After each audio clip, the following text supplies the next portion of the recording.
Hello again.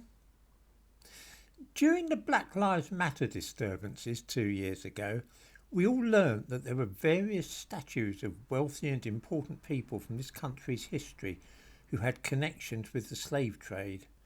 We were duly shocked, and many statues were either removed or had plaques attached to them, explaining how terrible these people who died hundreds of years ago had really been. At the same time, some street names were changed as well because they too had connections or supposed connections with slavery.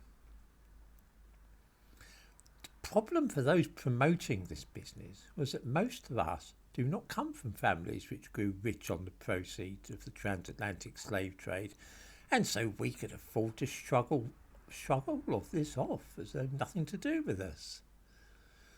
For a while it looked as though the whole thing about this guilt from the actions of a small number of people hundreds of years ago might just fizzle out. After all, my ancestors weren't particularly wealthy, and I dare say the same is true of most of the people that watch this video. In fact, this attempt to guilt trip an entire nation, the British nation, has not fizzled out at all. It's gained in strength and has now expanded to include every single white British person, even those like me from ordinary working class families whose ancestors didn't have a pot to piss in, as the saying goes. How and why did I acquire my guilt for the transatlantic slave trade?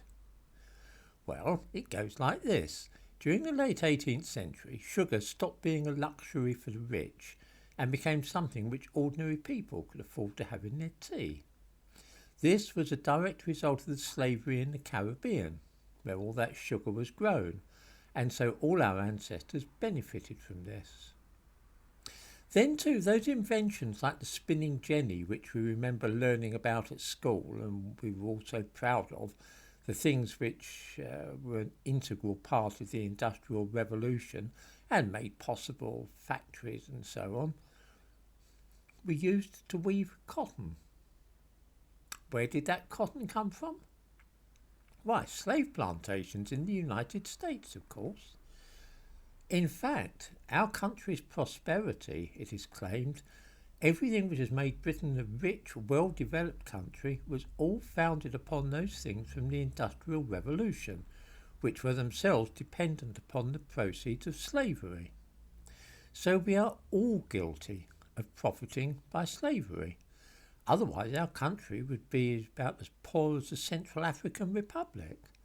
That at least is the claim. There is worse though. It was Britain's Industrial Revolution which started the pollution which has ended in the menace of climate change which we are facing. All that coal used for steam engines and so on, we started it, the British. We had an economy based upon the profits from slavery, and then we started throwing all that smoke into the atmosphere from our factory chimneys and steam engines, and that's how global warming began. And who will suffer most from the effects of climate change? Why, poor countries in Africa and Asia, of course. This is why you will be hearing more and more about climate reparations in the coming years. What with our profits from slavery, and what with starting the global warming which is killing people today in the third world, this country really has a lot to answer for. This then is how and why we are all being urged to feel guilty about slavery and the Industrial Revolution. Remember when it was a matter of pride to read about all those grand inventions which we came up with in the 18th century? The steam engines, production of iron and steel, mechanisation, all the rest of it. Now we are being made to feel as if we should hang our heads in shame instead. This is why black people in Britain cannot get on, and it's also why their families back home are forced to become refugees. Climate refugees. Another expression that you'll be hearing a lot of soon. This racket has hardly got started yet. And what with the reparations for slavery and the climate reparations, our country is liable to be bankrupted by these people who are putting the bite on us if we're not careful.